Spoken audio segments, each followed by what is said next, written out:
Ang sunod-sunod na tunog ng heart monitor, ang tanging ingay na bumabasag sa katahimikan ng malawak na kwarto. Bawat tunog, isang pangako. Bawat patak ng oras, isang hininga. Pero alam ni Marisol na lahat ng pangako ay may katapusan. Isang matinis at walang katapusang tunog ang pumunit sa pag-asang yon. Isang tuwid na linyang berde ang gumuhit sa itim na screen. Wala na. Naramdaman niya ang unti-unting panlalamig ng kamay na hawak niya. Ang balat na minsan ay makapangyarihan, ngayoy parang papel na marupok. Dahan-dahan, pinisil ni Marisol ang mga daliring iyon sa huling pagkakataon. Isang butil ng luha ang pumatak mula sa kanyang mga mata, tumama sa kamay nilang magkahawak. Hindi ito luha ng isang empleyado para sa kanyang amo. Ito ay luha ng isang kaibigan. Sa loob ng isang taon, ang silid na ito ang naging mundo niya. Ang pag-aalaga kay Doña Isabela Montemayor ang naging buhay niya. Ngayon, tapos na. Salamat sa katotohanan. Ang mga huling salitang iyon ni Doña Isabela kaninang umaga ay umalingaw-ngaw sa kanyang isip. Mga salitang binulong na tila isang sikretong ipinagkakatiwala lamang sa kanya. Napapikit si Marisol. Tapos na ang trabaho niya rito, pero alam niyang hindi pa tapos ang misyon niya. Malayo pa. Ang biyahe pa uwi sa maliit nilang bahay sa bayan ay parang isang panaginip. Nakaupo sa jeep, tanaw ni Marisol ang paglubog ng araw sa karagatan ng Batangas, ang parehong dagat na natatanaw mula sa bintana ng mansyon ng mga Montemayor. Magkaibang mundo. Sa mundong yon, siya ay si Marisol, ang caregiver. Isang anino na naglilinis, nagpapakain at nakikinig. Dito sa jeep na ito na puno ng mga ordinaryong manggagawa, siya si Marisol, ang ina. Ang babaeng may pasan-pasang isang lihim. Naalala niya ang kanyang tatay Ino, ang matapat na katiwala ng mga Montemayor noon. Isang lalaking puno ng kabaitan na namatay sa sama ng loob matapos akusahan sa isang kasalanang hindi niya ginawa. Balang araw anak, lalabas din ang totoo, sabi nito bago pumanaw. Iyon ang misyon niya. Ang hanapin ang katotohanan yon. Pumasok siya sa mansyon hindi lang para sa sahod, kundi para maghanap ng kasagutan. Pero sa piling ni Doña Isabela, nakahanap siya ng higit pa roon. Nakahanap siya ng isang kakampi sa katauhan ng matandang may sakit. Pagbukas niya ng pinto ng kanilang maliit na inuupahang bahay, isang maliit na figura ang sumalubong sa kanya ng mahigpit na yakap. Nay, kamusta po si Lola Isabela? Napangiti si Marisol sa kabila ng pagod at lungkot. Hinaplos niya ang buhok ng kanyang 6 na taong gulang na anak. Si Luis, ang kanyang lakas, ang kanyang lahat. Wala na si Lola Isabela anak, sabi niya sa malumanay na boses. Nagpapahinga na siya. Nakita niya ang lungkot sa mga mata ng bata. Hindi na po ba natin siya dadalhan ng paborito niyang mangga? Umiling si Marisol at niyakap ng mahigpit ang anak. Hindi na, pero sigurado ako, masaya na siya ngayon. Habang naghahapunan sila ng sinangag at tuyo, napatingin si Marisol sa kanilang paligid. Ang mga dingding na may kupas na pintura, ang mga gamit na luma na. Simple, payapa. Ito ang buhay na gusto niyang ibigay kay Luis. Isang buhay na malayo sa anino ng kasinungalingan ng pamilyang Montemayor. Kailangan na niyang maghanap ng bagong trabaho. Kailangan nilang magpatuloy. Biglang tumunog ang kanyang lumang cellphone. Isang hindi rehistradong numero. Nag-aalangan man ay sinagot niya ito. Hello? Is this Marisol Alvarez? Tanong ng isang boses sa kabilang linya. Malamig, walang emosyon, tila boses ng isang taong sanay mag-utos. Opo, sino po sila? This is Attorney Ricardo De Luca, the legal counsel of the Montemayor family. Kinababahan si Marisol. Bakit siya tatawagan ng abogado? May nagawa ba siyang mali? You are required to be present at the Montemayor estate tomorrow morning at 10 o'clock sharp for the reading of Doña Isabela Montemayor's last will and testament. Natigilan si Marisol. Po? Bakit po ako? Caregiver lang po niya ako. I am not at liberty to disclose any further details over the phone. Your presence is mandatory. Do not be late. Bago pa siya makasagot, ibinaba na ng abogado ang tawag. Nakatitig lang si Marisol sa cellphone. Ang puso niya'y kumakabog ng malakas. Ang pagbasa ng testamento? Para sa mga pamilya lang yon. Para sa mga tagapagmana. Ano ang kinalaman ng isang hamak na caregiver na tulad niya roon? Kinabukasan, suot ang pinakamatinong bestida na nahanap niya sa kanyang aparador. Bumalik si Marisol sa lugar na akala niya ay tinalikuran na niya. Huminto siya sa harap ng dambuhalang gate na bakal ng mansyon ng mga Montemayor. Ang parehong gate na pinasukan niya 1 taon na ang nakalipas, puno ng pag-asa at takot. Ngayon, narito siyang muli. Dala ang isang imbitasyong hindi niya maintindihan at isang kaba na dumadagan sa kanyang dibdib. Huminga siya ng malalim. Ang mga kamay ay nanginginig habang hawak ang sulat mula sa opisina ng abogado. Dahan-dahan, humakbang siya papasok. Hindi niya alam na ang bawat hakbang na yon ay papalayo sa dati niyang buhay at papalapit sa isang bagyong magbabago sa lahat.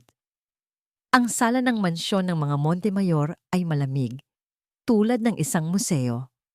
Ang sahig, na gawa sa marmol, ay kumikinang, sumasalamin sa liwanag mula sa dambuhalang chandelier sa itaas. Ang mga mamahaling muebles ay nakaayos ng perpekto, ngunit walang init, walang buhay. Pakiramdam ni Marisol ay isa siyang multo sa loob ng silid. Nakaupo siya sa isang silyang malayo sa pamilya. Ang kanyang simpleng bestida ay tila sumisigaw ng kaibahan sa mga suot nilang gawa ng mga sikat na designer. Bawat bulungan, bawat sulyap, ay parang karayom na tumutusok sa kanyang balat. Naramdaman niya ang mga mata ni Selena, ang anak na babae ni Doña Isabela, na puno ng paghamak. Naramdaman niya ang titig ni Rafael, ang panganay, na tila sinusuri ang bawat hibla ng kanyang pagkatao at hinahatulan siyang hindi karapat-dapat. Yumuko na lang si Marisol at pinagmasdan ang disenyo ng Persian rug sa sahig. Gusto na lang niyang matapos ito at umuwi kay Luis. Dumating si Attorney De Luca. Dala ang isang makapal na folder. Umupo ito sa gitna at ang buong silid ay nabalot ng isang mabigat na katahimikan. Nandito tayo ngayon, simula ng abogado sa kanyang formal na boses, upang basahin ang huli at legal na testamento ni Doña Isabela Consuelo Montemayor. Nagsimula siyang magbasa. Mga legal na salita, mga numero, mga pangalan ng kumpanya na hindi maintindihan ni Marisol. Ang tanging naintindihan niya ay ang pagbabago sa ekspresyon ng mga anak ng Donya. Ang kanilang mga mukha na kanina'y puno ng pag-aabang ay unti-unting napalitan ng pagkalito at pagkatapos ng galit. Ang karamihan sa mga ari-arian, cash assets at stock holdings ay pansamantalang frozen o hindi maaaring galawin. Pagpapatuloy ng abogado habang nakabinbin ang investigasyon sa ilang mga kaso at legal na usapin na kinasasangkutan ng Montemayor Corporation. Isang pigil na sigaw ang kumawala kay Selena. Ano? Anong investigasyon? Si Rafael ay nanatiling tahimik, ngunit ang kanyang panga ay tumigas. Hindi pinansin ng abogado ang kanilang reaksyon. Nagpatuloy siya sa pagbabasa hanggang sa dumating siya sa isang bahagi na nagpatigil sa paghinga ng lahat. At para sa huli, sabi ni Attorney De Luca, itinuon ang kanyang tingin, diretso kay Marisol. Ang aking minanang lupain, ang Hacienda Piedra Negra, kasama ang lahat ng istruktura sa loob nito, ay buong puso kong ipinapamana kay Marisol Alvarez. Isang nakabibinging katahimikan ang bumagsak sa silid. Tumingin si Marisol sa abogado, hindi makapaniwala. Hacienda, sa kanya. At pagkatapos, ang katahimikan ay pinunit ng isang tawa. Isang tawang puno ng pang-iinsulto. Hacienda? Tumawa si Selena, hindi makapaniwala. Yung luma at abandonadong batuhan sa dulo ng bayan, yung isinumpang lugar na walang gustong tumapak, yan ang grand finale ng testamento ni Mama. Tumayo si Rafael. Ang kanyang mga mata ay parang nag-aapoy habang nakatitig kay Marisol. Bawat salita niya ay mabigat at puno ng kamandag. Tama lang yan, sabi niya. Ang boses ay mababa at mapanganib. Ang luma, ang bulok, ang walang kwenta, ang basura. Tumingin siya mula sa pangalan ng hacienda pabalik sa mukha ni Marisol. Basura para sa basura. Yan ang bagay sa'yo. Ang mga salitang iyon ay parang isang malakas na sampal sa pisngi ni Marisol. Naramdaman niya ang pag-init ng kanyang mukha, ang pangingilid ng kanyang mga luha. Gusto niyang magtago, gusto niyang tumakbo, gusto niyang maglaho na lang na parang bula. Ang lahat ng tao sa silid ay nakatingin sa kanya. Ang iba'y may awa, ang iba'y may halong panunaya. Ngunit sa gitna ng kahihiyan, isang alaala ang pumasok sa kanyang isip. Ang malumanay na ngiti ni Doña Isabela. Ang huling bulong nito, salamat sa katotohanan. Hindi ito isang insulto, isa itong regalo, isang mensahe. Huminga ng malalim si Marisol. Ginang Alvarez? Tanong ng abogado. Binabasag ang tensyon. Tinatanggap mo ba ang isinasaad sa testamento?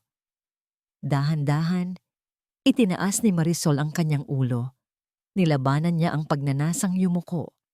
Iniiwasan ang tingin ng magkapatid. Itinuon niya ang kanyang mga mata sa abogado. Naramdaman niya ang isang bagong lakas na dumadaloy sa kanyang kalooban. Hindi ito para sa kanila. Ito ay para kay Doña Isabela. Para sa kanyang anak. Para sa kanyang ama. Ang kanyang boses, nang sa wakas ay lumabas, ay mahina, ngunit matatag. Tinatanggap ko po. Isang kolektibong paghinga ng pagkagulat ang narinig niya mula sa pamilya.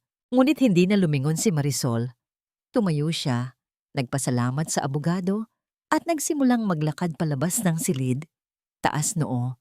Nang marating niya ang malaking pinto, isang anino ang humarang sa kanyang daraanan. Si Rafael, nakatayo siya roon. Mas matangkad, mas madilim kaysa kanina. Ang kanyang mga mata ay nangungusap ng isang pangako ng paghihiganti. Hindi pa tayo tapos. Bulong niya, ang boses ay puno ng pagbabanta na para lang sa kanilang dalawa. Sisiguraduhin kong pagsisisihan mo ang araw na ito. Ang daan papunta sa Hacienda Piedra Negra ay hindi sementado. Isang makitid na daan ng lupa na halos nilamon na ng matataas na damo sa magkabilang gilid. Habang naglalakad sila ni Luis, hawak ang kamay ng isa't isa. Ramdam ni Marisol ang bawat batong tumatama sa manipis na suwelas ng kanyang tsinelas. Nay, malayo pa po ba? Tanong ni Luis. Ang boses ay may halong pagod at pananabik. Malapit na, anak, sabi sa mapa. Lagpas lang daw nitong mga puno ng akasya. At nang sa wakas ay nalagpasan nila ang kumpol ng mga puno, natanaw nila ito. Ang Hacienda Piedra Negra. Hindi ito isang mansyon, isa itong halimaw na gawa sa bato. Ang mga itim na bato, na marahil ay mula pa sa kalapit na bulkan, ay tila mga butong nakalabas sa lupa. Ang dating engranding bahay na bato ay halos gumuho na. Ang bubong ay may malalaking butas at ang mga bintana ay tila mga matang hungkag at madilim. Makakapal na baging ang gumagapang sa mga pader. Tila mga ugat na dahan-dahang sinasakal ang natitirang istruktura.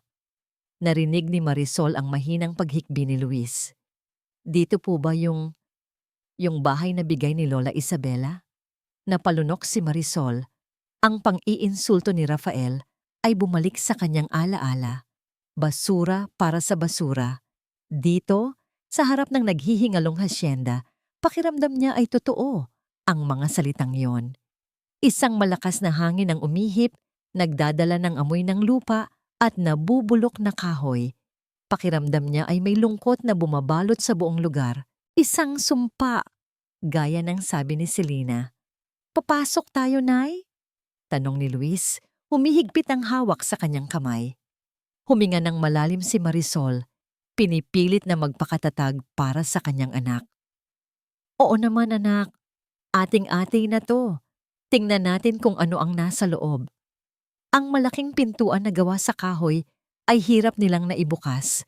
Isang alon ng alikabok ang sumalubong sa kanila, kasabay ng tunog ng mga daga na nagtatakbuhan sa dilim.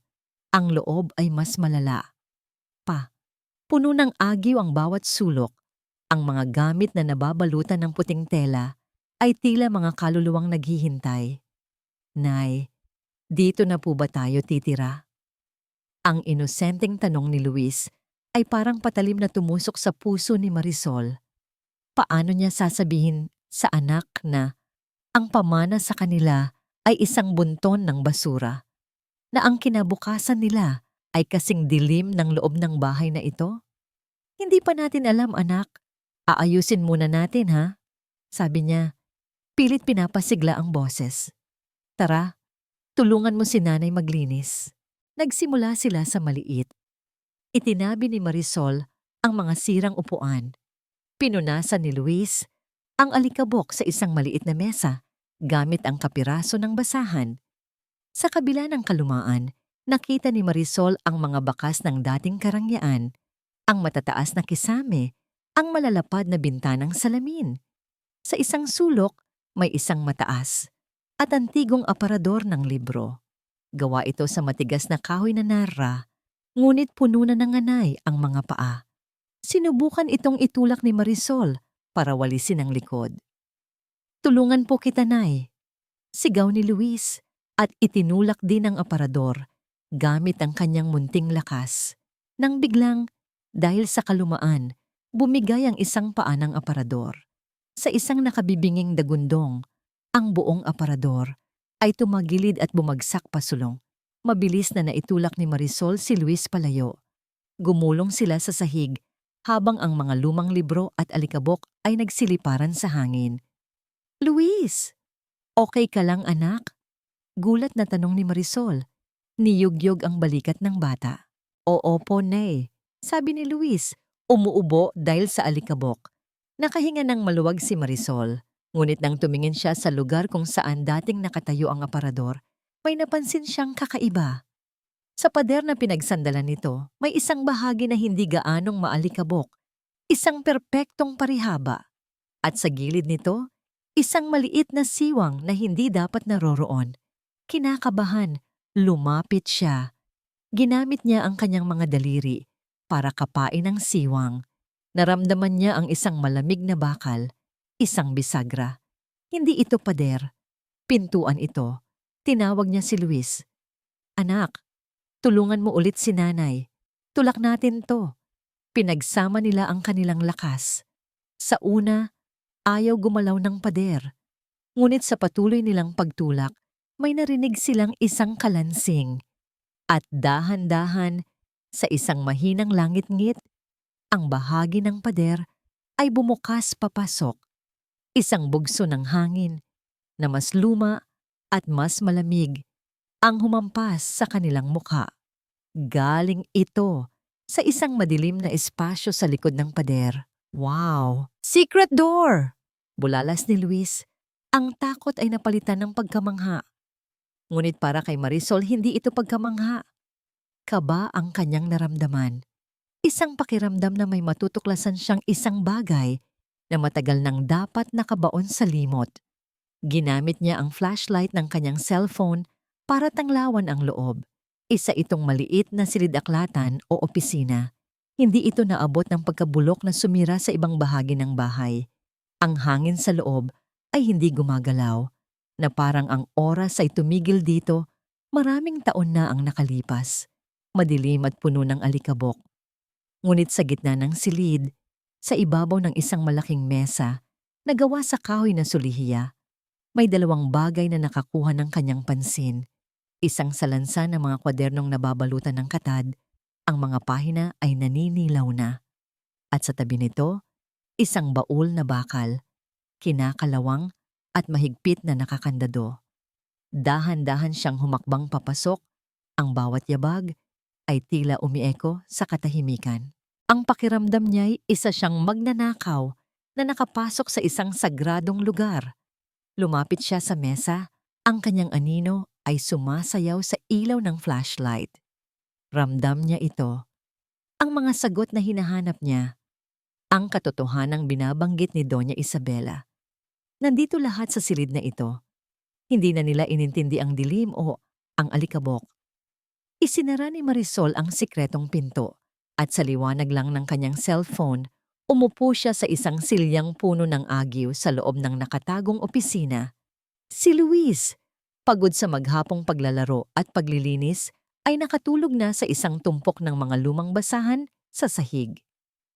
Nanginginig ang mga kamay ni Marisol habang binubuklat ang unang pahina ng pinakaunang journal. Ang sulat kamay ay elegante ngunit matigas. Bawat letra ay nagpapakita ng awtoridad. Petsa, mahigit 50 taon na ang nakalipas. Ito ang sulat ng isang batang Isabela. Sa una, ang mga nakasulat ay tungkol sa kanyang buhay bilang isang dalaga, sa kanyang pag-ibig sa yumaong asawa at sa mga pangarap nilang buuin ang kanilang pamilya. Ngunit habang lumilipas ang mga taon sa bawat pahina, ang tono ng pagsusulat ay nagbabago. Naging mas madilim. Sinabi sa akin ni Ricardo na kailangan namin ang lupaing iyon para sa plantasyon. Ang mga Alvarez daw ay matitigas ang ulo at ayaw ibenta ang kanilang lupain. Isang piraso lang naman ng papel ang kailangan, sabi niya. Isang pekeng titulo. Napahinto sa pagbabasa si Marisol. Alvarez, ang apelyido ng kanyang ama. Ang apelyido niya. Patuloy siyang nagbasa, ang kanyang puso ay kumakarera. Bawat salita ay isang piraso ng isang napakalaking palaisipan na unti-unting nabubuo sa kanyang isipan. Nabasa niya ang tungkol sa mga pananakot, sa mga panggigipit, sa mga pamilyang nawala ng tirahan. Nabasa niya kung paano itinayo ang Montemayor Corporation mula sa pundasyon ng mga ninakaw na lupain at mga wasak na pangarap. Ito pala ang katotohanan. Hindi lang ang kanyang ama, ang biktima, ang buong angkan niya, at marami pang iba ay biktima ng kasakiman ng mga Montemayor. Nakarating siya sa mga huling journal na isinulat sa mga taon kung kailan siya na ang nag-aalaga kay Doña Isabela. Ang sulat ni Kamay ay nanginginig na, mahina, puno ng pagsisisi. Nakikita ko sa mga mata ni Marisol ang parehong katapatan na nakita ko sa kanyang ama, si Ino. Ang pinagkaiba lang, ang katapatan ni Ino ay para sa amin. Ang katapatan ni Marisol ay para sa tama. Ipinagkanulo namin ang katapatan ng kanyang ama. At ngayon, sa mga huling araw ko, ang katapatan ng anak niya ang bumubuhay sa akin. Isang luha ang pumatak sa pahina. Luha para sa kanyang ama. Luha para sa matandang babaeng nagsulat nito. Sa huling pahina ng pinakahuling journal, may isang maliit na susi na nakadikit gamit ang tape.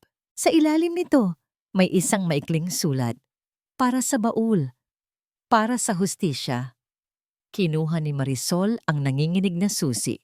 Isinilid niya ito sa kalawangin na kandado ng baul na bakal. Sa isang malakas na pagpihit, pumukas ito. Sa loob, hindi ginto o pera ang laman. Mga dokumento. Isang makapal na salansan ng mga lumang papel, mga orihinal na kasulatan, mga promissory note na may pekeng pirma, mga liham sa pagitan ng mga abogado na nagpaplano kung paano lilituhin ang korte. At sa ilalim ng lahat ng iyon, isang dokumentong nakabalot sa plastik. Isang titulo ng lupa na halos hindi na mabasa sa kalumaan, ngunit malinaw pa rin ang pangalang nakasulat doon. Titulong ipinagkaloob sa pamilya Alvarez. Ito ang orihinal na titulo ng lupa kung saan nakatayo ang Hacienda Piedra Negra. Ang ebidensya, ang katotohanan. Sa ilalim ng titulo, may isang nakatuping liham, para sa kanya. Marisol, basa niya sa sulat ni Doña Isabela. Kung binabasa mo ito, ibig sabihin ay wala na ako. At natagpuan mo na ang bigat na pasan-pasan ko sa loob ng maraming taon. Hindi ko maibabalik ang mga buhay na nasira. Hindi ko na mabubura ang mga kasalanan ng aking asawa at ng aking sarili. Ngunit kaya kong ibalik kung ano ang sa inyo. Itong hasyenda, itong lupa, ito ang aking pagsisisi. Nasa loob din ng baul na yan ang lahat ng ebidensya ng kasalanan ng aming pamilya, maging ng sarili kong mga anak. Ginawa nilang isang pugad ng kasinungalingan ang Montemayor Corporation. Gamitin mo ito, Marisol. Hindi ko hinihiling na magpatawad ka. Hinihiling ko lang na piliin mo ang tamang daan. Huwag kang maghiganti, Marisol. Ibinalik ko sa iyo ang katotohanan. Gamitin mo ito para maghilom. Niyakap ni Marisol ang mga dokumento sa kanyang dibdib. Ang bigat ng mga ito ay bigat ng kasaysayan, ng sakit, at ngayon ng kapangyarihan. Nasa kamay niya ang sandata para wasakin ang buong pamilya Montemayor. Para ipaghiganti ang kanyang ama. Isang malakas na kalabog mula sa labas ang gumising sa kanya mula sa malalim na pag-iisip. Mabilis niyang itinago ang mga dokumento sa ilalim ng kanyang damit at maingat na sinilip ang bintana. Sa liwanag ng buwan, nakita niya ang dalawang anino ng lalaki. Malalaki ang katawan. May dala silang mga lata. Ibinubuhos nila ang laman nito sa paligid ng isang lumang bodega na bahagi ng hasyenda. Gasolina. Kinilabutan si Marisol. Mabilis niyang binuhat ang natutulog na si Luis. Kailangan nilang makaalis dito. Habang papalabas sila ng sikretong pinto, narinig niya ang boses ng isang lalaki. Malakas at malinaw. Isang boses na puno ng pagbabanta. Pinapasabi ni Sir Rafael, umalis na daw kayo kung ayaw niyong masaktan. Nagtago si Marisol sa likod ng isang haligi. Ang puso niya'y tila gustong kumawala sa kanyang dibdib. Niyakap niya ng mahigpit si Luis. Tinatakpan ng bibig nito para hindi makagawa ng ingay. Nakita niya ang pagsindi ng posporo, ang paghahagis nito, at ang biglaang paglaki ng apoy na lumamon sa lumang bodega. Ang apoy ay hindi lang para sunugin ang hasyenda. Ito ay isang mensahe. At malinaw itong natanggap ni Marisol. Ang yelo sa loob ng basong kristal ay lumikha ng isang malutong na tunog nang bumagsak ito sa pader ng kanyang opisina. Pira-piraso. Sumabog ang mamahaling whiskey sa ibabaw ng kanyang lamesang gawa sa mahogany. Dumaloy na parang dugo sa mga papeles na kailangan niyang pirmahan. Hindi ito ininda ni Rafael Montemayor. Ang tanging nakikita niya sa kanyang isipan ay ang mukha ng babaeng iyon, si Marisol Alvarez. Ang mukha ng isang hamak na caregiver na tumayo sa gitna ng kanilang pamamahay, tinanggap ang isang piraso ng kanilang pamana at tinalikuran sila na parang walang nangyari. Isang insulto. Hindi ang hasyenda ang mahalaga. Isa yung bunton ng mga bato at lupa na matagal nang kinalimutan ng kanilang pamilya. Ang mahalaga ay ang pangalan, ang karangalan, ang kasaysayang isinulat ng kanyang mga ninuno. At dinungisan yon ng kanyang sariling ina sa isang iglap, sa isang piraso ng papel, para sa isang babaeng walang pangalan, walang yaman, walang kwenta. Umupo siya sa kanyang silyang katad at marahas na pinindot ang intercom. Attorney De Luca, my office, now. Ilang sandali lang ay pumasok na ang abogado, ang mukha ay blangko gaya ng dati. Sir Rafael, bati nito. Gusto kong bawiin ang hasyenda, sabi ni Rafael, diretso at walang paligoy. Ayokong marinig ang pangalan ng babaeng iyon na nakakabit sa kahit anong pag-aari ng mga Montemayor. Mahihirapan tayo dyan, sir, sagot ng abogado. Malinaw ang nakasaad sa testamento, legal at pinal. Wala akong pakialam, sigaw ni Rafael kasabay ng paghampas sa mesa. Gawan mo ng paraan. Sabihin mong nilinlang niya ang matanda, na ginamit niya ang kanyang posisyon, undue influence. Magpo-file ka ng kaso, ngayon din. Tumango lang ang abogado. Masusunod, Sir Rafael. At isa pa, dagdag ni Rafael, habang palabas ang abogado. Gusto kong malaman ang lahat tungkol sa kanya. Saan siya nakatira? Kung sino ang mga kilala niya. Lahat. Nang maiwan siyang mag-isa, kinuha niya ang kanyang cellphone at tinawagan ng isang numero mula sa isang listahang hindi kailanman malalaman ng kanyang mga kasosyo sa negosyo. Nasaan ka? Tanong niya nang may sumagot. Malapit lang, boss. Pumunta ka sa Hacienda Piedra Negra, utos ni Rafael. May nakatirang babae doon, kasama ang isang bata. Takutin niyo lang. Sunugin niyo ang isang lumang bodega. Ipakita niyo sa kanya na hindi siya pwedeng manatili doon. Pero linisin niyo ang trabaho. Walang iiwang marka. Masusunod, boss. Ibinaba niya ang tawag. Tumayo siya at lumapit sa malaking bintana ng kanyang opisina. Tanaw ang syudad na tila nasa ilalim ng kanyang mga paa. Ito ang kanyang mundo. Isang mundong binuo ng kapangyarihan. At sa mundong ito, ang mga taong tulad ni Marisol Alvarez ay mga peste lamang na kailangang tapakan. Napatingin siya sa isang litratong nakapatong sa kanyang mesa. Ang kanyang ina, si Doña Isabela, noong kabataan nito. Maganda, makapangyarihan, isang tunay na Montemayor. Kinuha niya ang litrato. Ano bang pumasok sa isip mo, Mama? Bulong niya sa larawan. Dahil sa awa, dahil sa katandaan, sinira mo ang lahat. Maingat niyang ibinalik ang litrato sa dating pwesto. Pero aayusin ko ang pagkakamali mo, Mama. I swear, ayusin ko ito. Muling tumunog ang kanyang cellphone. Ang numero ng taong inutusan niya. Boss? Anong balita? Tanong ni Rafael. Walang bakas ng emosyon. Narinig niya ang pag-aalinlangan sa kabilang linya. Nasunog na namin ang bodega, boss. Pero ano? Ayaw umalis. Matigas ang babae. Isang ugat ang pumitik sa noo ni Rafael. Naramdaman niya ang dahan-dahang paghigpit ng kanyang kamao hanggang sa mamuti ang mga buko nito. Hindi sumunod. Ang isang hamak na caregiver ay hindi natakot. Hindi sumunod. Isang ngingiti ang gumuhit sa labi ni Rafael. Isang ngingiting malamig at walang saya. Kung hindi pala madadaan sa simpleng pananakot, mabuti. Ibinaba niya ang tawag. Kung hindi pala madadaan sa simpleng pananakot, mabuti. Mas gusto niya ang isang tunay na laban. Isang plano na mas tuso at mas malupit ang dahan-dahang nabubuo sa kanyang isipan. Ang amoy ng sunog na kahoy ay nanunuot sa bawat sulok ng hacienda. Magdamag na gising si Marisol.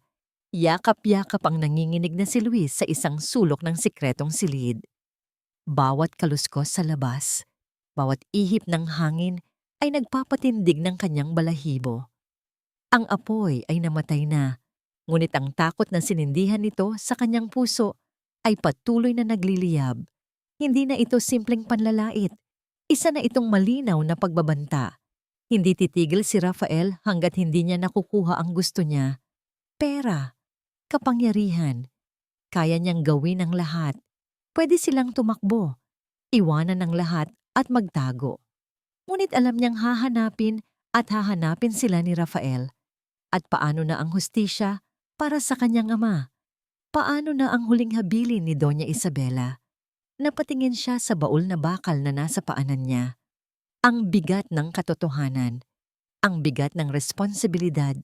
Hindi niya ito kayang buhatin ng mag-isa. Kailangan niya ng tulong at sa gitna ng kanyang takot, isang pangalan ang pumasok sa kanyang isip. Isang mukhang puno ng kabaitan at mga matang puno ng karunungan. Padre Tomas, ang matandang kura paroko ng kanilang bayan, ang matalik na kaibigan ng kanyang tatay Ino. Pagsikat ng araw, ginising ni Marisol si Luis. Anak, may pupuntahan tayo. Maglakad lang tayo ng tahimik, ha? Dala-dala ang baul na bakal na tila isang malaking maleta. Maingat silang lumabas ng hacienda. Ang bawat hakbang sa daan papuntang simbahan ay parang 1 kilometro ang layo. Ang bigat ng baul ay parang bigat ng buong mundo sa kanyang mga balikat. Ang simbahan ay lumana, gawa sa bato at kahoy, ngunit para kay Marisol, ito ang pinakaligtas na lugar sa buong mundo. Naabutan nila si Padre Tomas na nagdidilig ng mga halaman sa hardin ng kumbento. "Marisol? Hija?" Gulat na sabi ng pari. Ang mga matay nanlalaki sa pagkamangha. "Ikaw na ba yan? At sino itong kasama mong guwapong bata?" "Padre," sabi ni Marisol.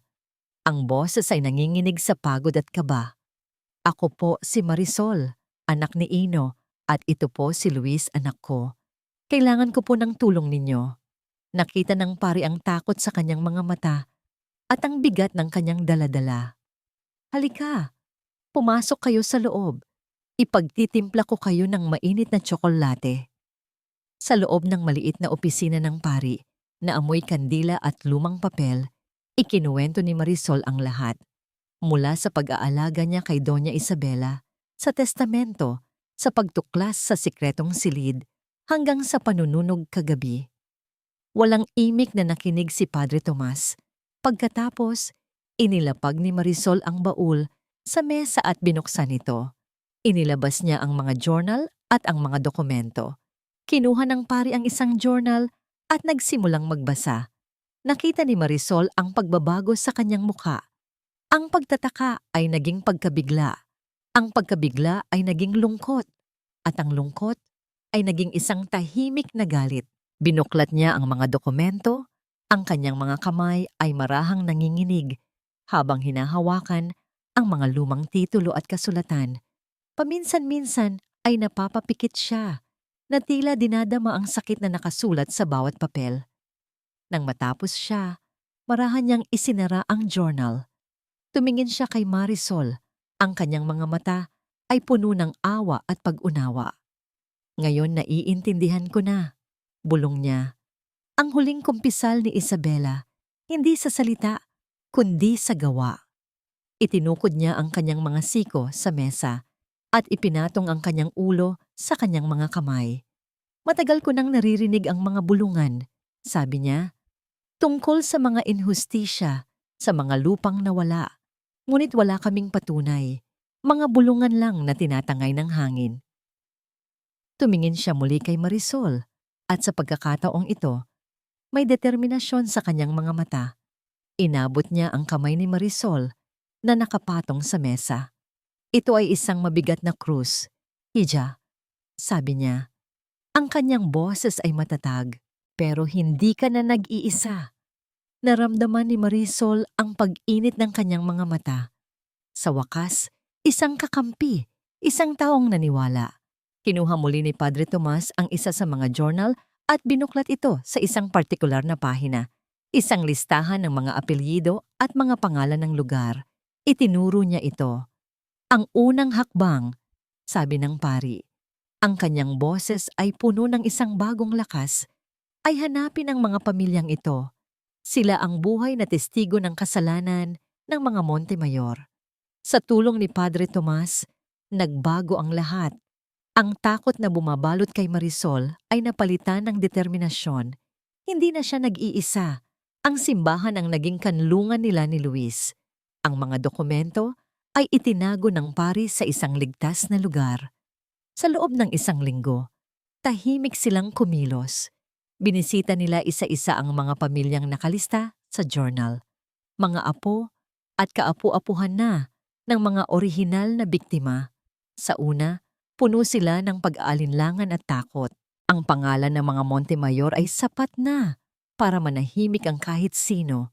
Ngunit nang ipakita ni Padre Tomas ang mga lumang dokumento at ikinuwento ang plano ni Marisol, na hindi paghihiganti, kundi pagbabalik ng nararapat, ang takot sa mga mata ng mga tao ay dahan-dahang napalitan ng isang kislap ng pag-asa.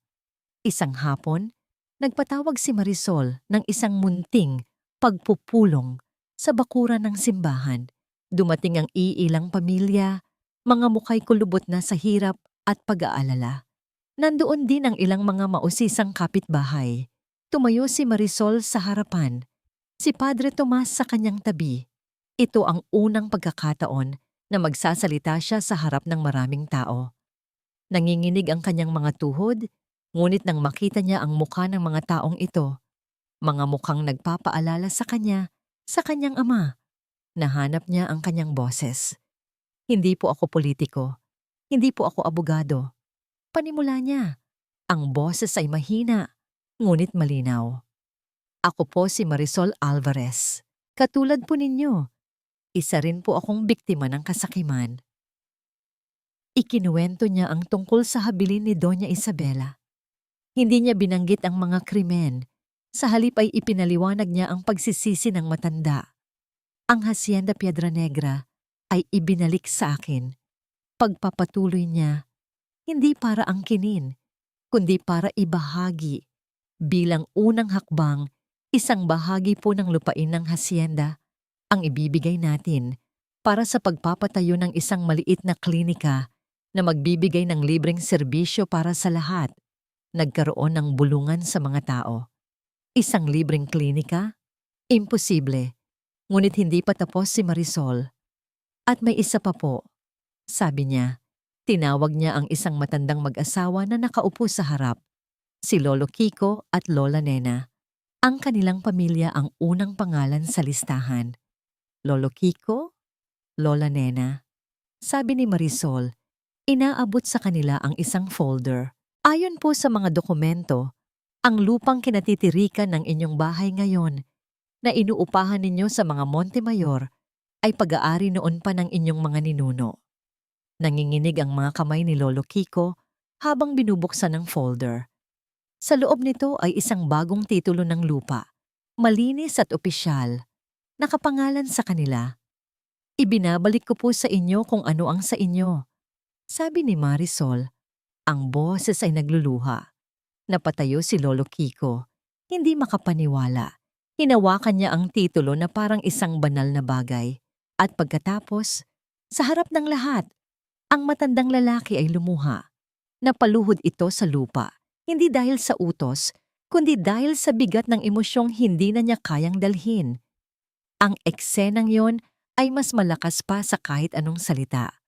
Ang pag-iyak ng isang matandang magsasaka ay gumising sa damdamin ng lahat ng naroroon. Ang pag-aalinlangan ay naging paniniwala. Ang bulungan ay naging papuri. Ang balita ay kumalat ng mas mabilis pa sa apoy. Isang babaeng caregiver, gamit ang pamana mula sa isang Montemayor, ay isinasauli ang mga ninakaw na lupa.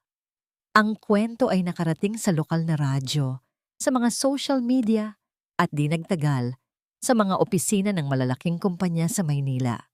Sa isang malamig at air-conditioned na opisina, natigilan si Rafael Montemayor habang binabasa ang isang news article sa kanyang mamahaling tablet. Ang pamagat, ang anghel ng hacienda. Babae, ipinamimigay ang minanang lupa sa mga magsasaka. Naramdaman niya ang pag-akyat ng dugo sa kanyang ulo. Hindi lang siya sinuway ng babae. Kinalaban siya nito at ginamit nito ang sarili nilang pangalan para gawin iyon. Ginawa siyang katawa-tawa. Pabalibag niyang inilapag ang tablet sa mesa. Kasabay nito, tumunog ang kanyang private line. Ang kanyang abogado. Sir Rafael, sabi ng boses sa kabilang linya, may halong pag-aalala. May masamang balita. Ano na naman? Sigaw ni Rafael. Nag-file sila ng class action lawsuit laban sa kumpanya, gamit ang mga lumang kaso ng land grabbing.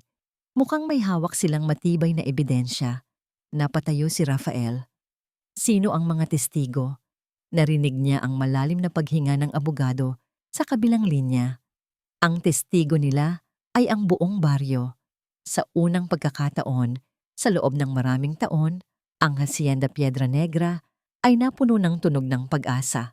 Ang mga martilyo ay pumupukpok, ang mga lagari ay humuhuni. Nagtutulungan ang mga miyembro ng komunidad sa paglilinis at pagkukumpuni, ginagawang isang simbolo ng bagong simula, ang dating simbolo ng kasalanan. Nakaupo si Marisol sa lilim ng isang puno ng mangga. Pinapanood si Luis na nakikipaghabulan sa ibang mga bata. Ang kanilang mga halakhak ay ang pinakamagandang musikang narinig niya. "Nay, tingnan niyo po!" Sigaw ni Luis. Iwinawagayway ang isang drawing. "Ito po yung magiging klinika. Mayroon pong playground sa tabi." Ngumiti si Marisol, isang tunay na ngiti mula sa puso. "Napakaganda naman yan, anak." Sa wakas, pagkatapos ng lahat ng unos, nararamdaman na niya ang kapayapaan. Ngunit bigla, may naamoy siyang kakaiba. Isang amoy na pamilyar at nakakatakot. Amoy ng sunog. Tumingin siya sa paligid. Ang ibang mga trabahador ay nagsimula na ring maghanap. At doon, sa likurang bahagi ng hasyenda, sa kinaroroonan ng isang luma at abandonadong bodega na hindi pa nila nagagalaw, nakita nila ito. Isang maitim na usok ang pumapailan lang sa langit. "Luis, halika rito!" Sigaw ni Marisol. Ang kaba ay biglang kumalat sa kanyang dibdib. Tumakbo ang mga tao papunta sa bodega. Pagdating nila, ang apoy ay malaki na. Nilalamon ang tuyong kahoy ng istruktura. Walang sino man ang makalapit sa tindi ng init. Ang tanging magawa nila ay panoorin ang pagbagsak ng isa na namang bahagi ng hasyenda. Sino ang may gawa nito? Isang aksidente? Hindi nagtagal. Dumating ang mga bumbero at pulis. Ang kanilang mga sirena ay pumupunit sa katahimikan ng hapon. Mabilis nilang naapula ang apoy. Ngunit abo na lang ang natira sa bodega. Habang kinakausap ng isang pulis si Marisol, may isa pang pulis na sumigaw mula sa gilid ng nasunog na bodega. "Sir, may nakita ako rito." Lumapit sila at nakita ang isang pulang lalagyan ng gasolina. Nakatago sa matataas na damo. Halos wala ng laman. Nanlamig si Marisol. "Hindi po amin yan," sabi niya kaagad. "Wala po kaming ganyan dito." Tinitigan siya ng pulis. Ang kanyang mga mata ay puno ng pagdududa. At sa sandaling iyon, isang itim at makintab na kotse ang huminto sa harap ng hasyenda. Bumaba mula rito ang isang lalaking naka-Amerikana. Hindi si Rafael, ito si Attorney De Luca. Lumapit ang abogado sa hepe ng pulisya at may ibinigay na mga dokumento. "Chief," sabi ng abogado sa isang malamig na boses, "ang bodega pong yan, kasama ang buong hasyenda, ay may malaking insurance policy. At kami ay may testigo na nagsasabing ang may-ari mismo, si Ginang Alvarez, ang nakita nilang naglalagay ng gasolina bago magsimula ang apoy." Bumaling ang lahat ng tingin kay Marisol. "Ano? Hindi totoo yan," sigaw ni Marisol, hindi makapaniwala. "Isa yang kasinungalingan, isang patibong." "Ginang Alvarez," sabi ng hepe. Ang kanyang boses ay naging formal at matigas. "Pinapaaresto ka namin sa salang arson at insurance fraud." "Nanay!" Narinig niyang sigaw ni Luis na tumakbo at yumakap sa kanyang mga binti. 2 pulis ang lumapit sa kanya. May hawak na posas. "Sandali! Wala akong kasalanan. Pakawalan niyo ako."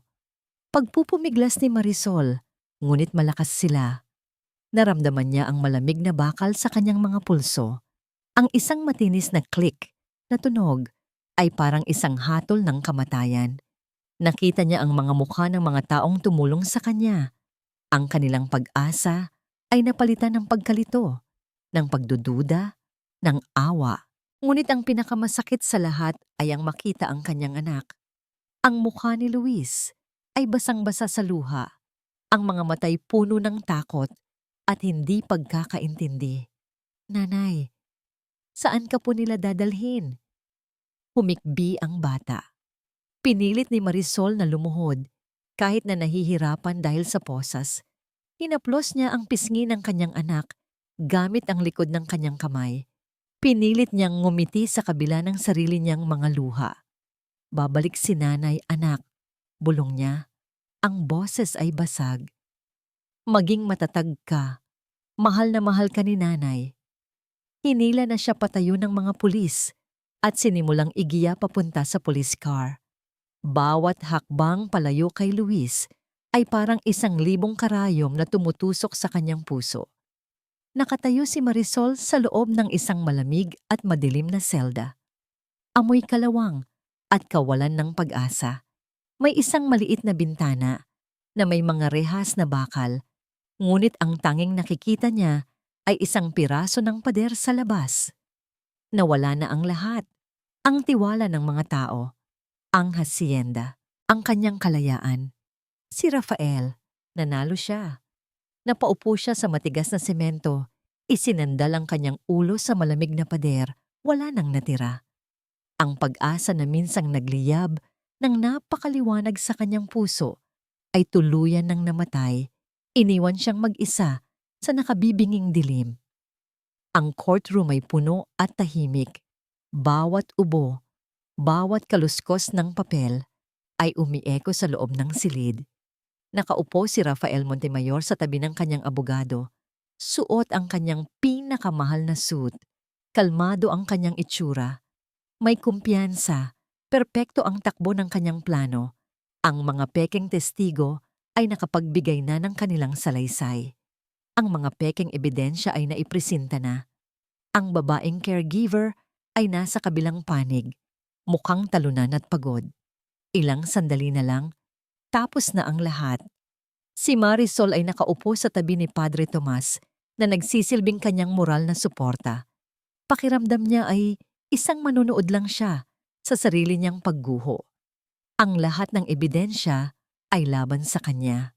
Paano niya lalabanan ang isang makinarya na kayang bumili ng katotohanan? Ang prosekusyon ay nagpapahinga na po, Your Honor. Sabi ng abogado ni Rafael. Mayroon pa bang ipipresintang ebidensya o testigo ang depensa? Tanong ng hukom. Tumayo si Padre Tomas. Ang kanyang simpleng sutana ay tila nagbigay ng bigat at dignidad sa kanyang presensya. Mayroon po, Your Honor, sabi niya sa isang malinaw at matatag na boses. Nais po naming ipresenta ang isang bagay na matatawag nating isang moral na testamento mula sa yumaong si Doña Isabela Montemayor. Narinig ni Rafael ang mahinang pagtawa mula sa kanyang abogado. Objection, Your Honor. Irrelevant. Hearsay. Your Honor, sagot ni Padre Tomas, ang bagay na ito ay direktang magpapatunay sa motibo o sa kawalan nito ng aking kliyente at magbibigay linaw sa buong kaso. Tumingin ang hukom kay Padre Tomas, may halong pag-usisa. Sige. Payagan natin. Ipresenta ang ebidensya. Isang court aide ang lumapit kay Padre Tomas. Ibinigay ng pari ang isang luma at makapal na journal na nakabalot sa katad. Ang huling journal ni Doña Isabela. Iniabot ito sa hukom. Binuklat ng hukom ang ilang pahina, ang kanyang kilay ay nagsalubong. Pagkatapos ng ilang sandali, tumingin siya kay Padre Tomas. Ano ang nais ninyong gawin dito, Padre? Nais ko pong basahin ang huling entry, Your Honor, para marinig ng lahat, sabi ng pari. Pumayag ang hukom. Tumayo si Padre Tomas sa gitna ng silid, hawak ang journal. Ang kanyang boses, na sanay sa pagbibigay ng sermon, ay umalingaw-ngaw sa bawat sulok ng courtroom. Sinimulan niyang basahin ang sulat kamay ni Doña Isabela. Sa mga huling araw ng aking buhay, isang katotohanan ang naging malinaw sa akin. Ang imperyong binuo ng aming pamilya ay nakatayo sa pundasyon ng kasinungalingan. Ninakaw namin ang mga lupain. Sinira namin ang mga buhay. Ang hasyenda na dating pag-aari ng mga Alvarez ay simbolo ng lahat ng aming kasalanan. Naramdaman ni Rafael ang pagtibok ng kanyang puso. Ito, imposible. Paano? Nagpatuloy si Padre Tomas.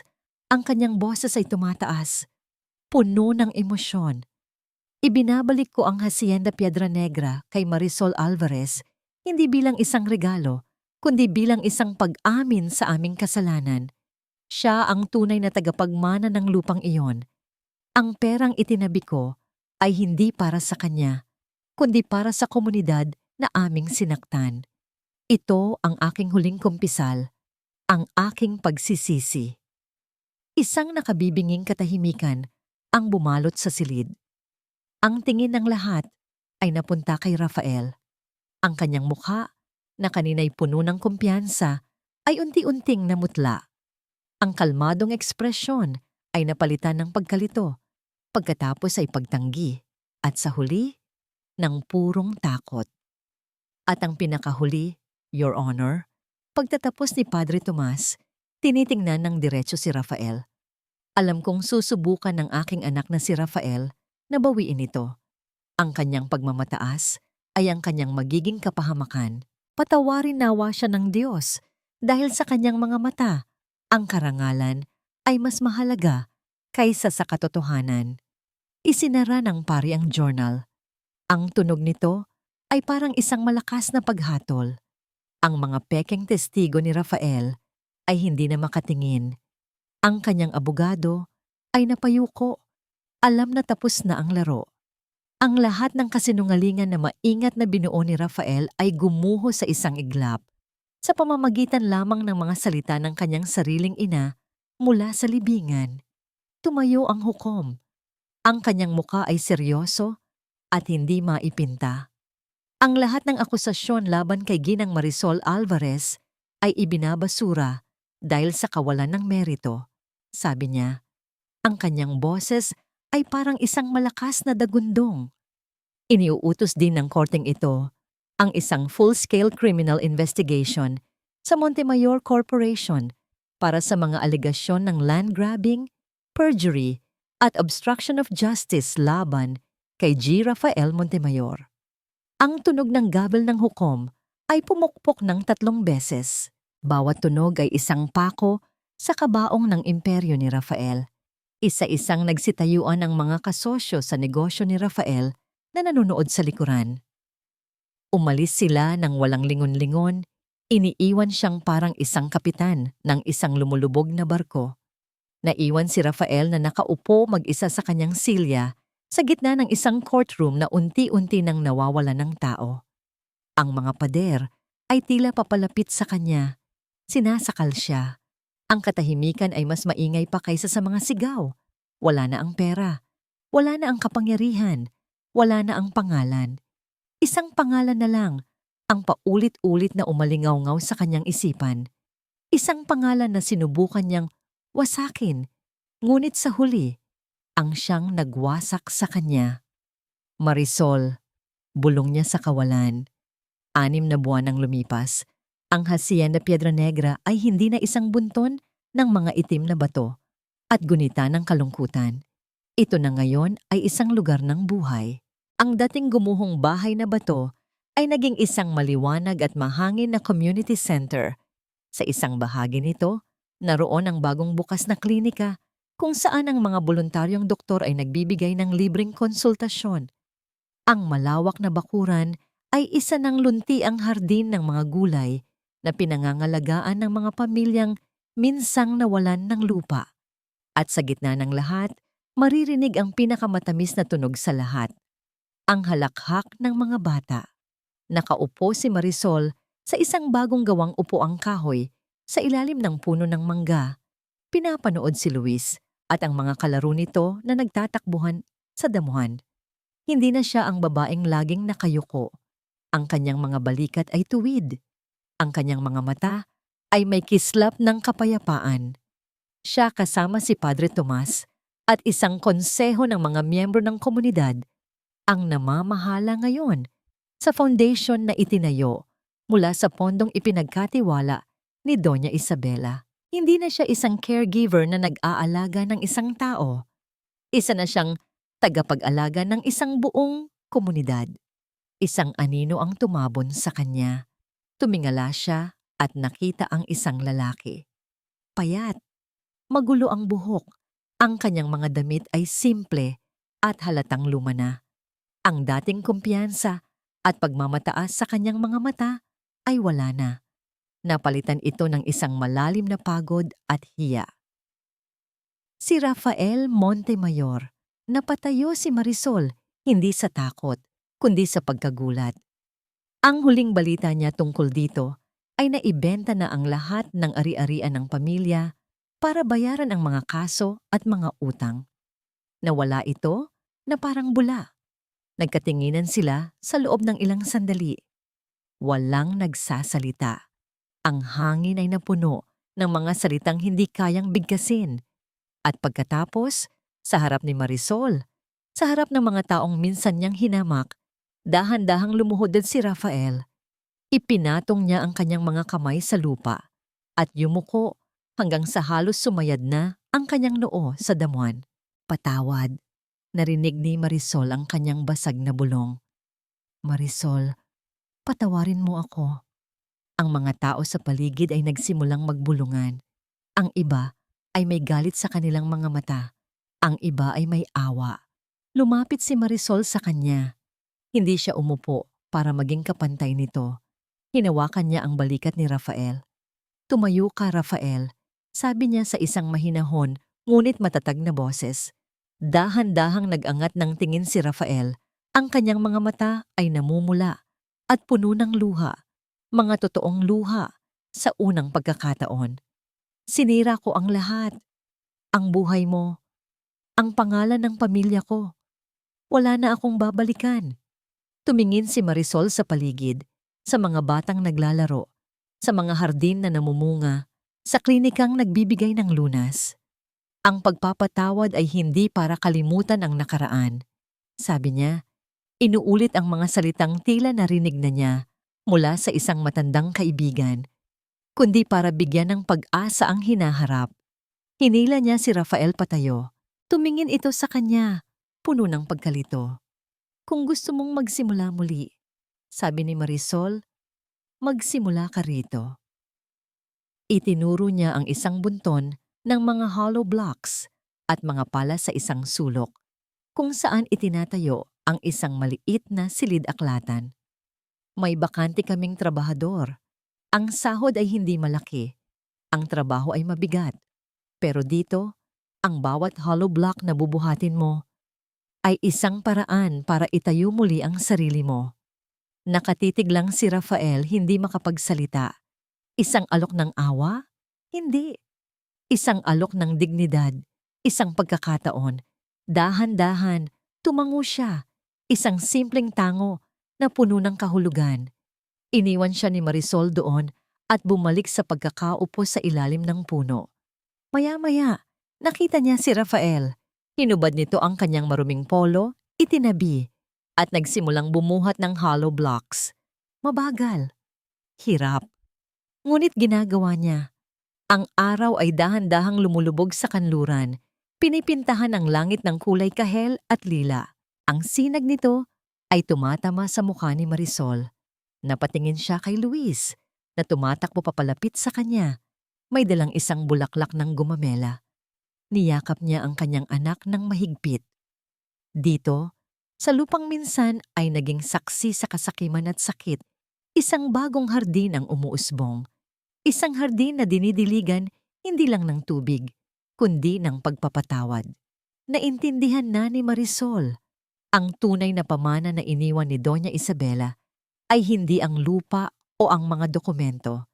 Ito ay ang pagkakataon na pumili. Ang pumili na maghilom sa halip na manakit. Ang pumili na magtayo sa halip na gumiba. At ang pumili na gawin ang tama, kahit na walang sino man ang pumipilit sa'yo. Ngumiti siya, isang ngiting payapa at buo, habang ang anino ng gabi ay dahan-dahang bumabalot sa hasyenda na ngayon ay tahanan na ng pag-asa.